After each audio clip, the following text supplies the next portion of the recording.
পুরুষ, যার গল্প কেউ শোনে না। সে জন্মায় আর শেখে তুই মেয়ে না যে কাঁদবি।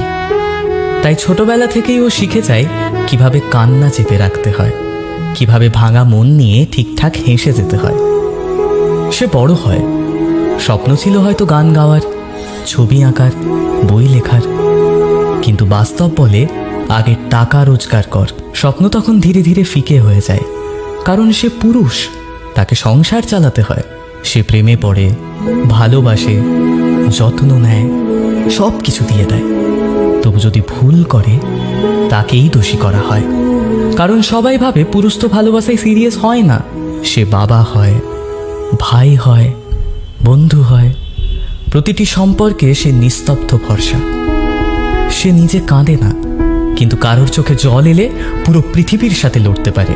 তার কষ্ট, তার হতাশা এসব যেন কখনো গুরুত্বপূর্ণই নয়, কারণ সে পুরুষ। তাকে শক্ত হতে হবে সব সময়। কেউ জিজ্ঞেস করে না তুই কেমন আছিস, কারণ মানুষ ধরেই নেয় সে তো পুরুষ, তাকে তো ঠিক থাকতেই হবে।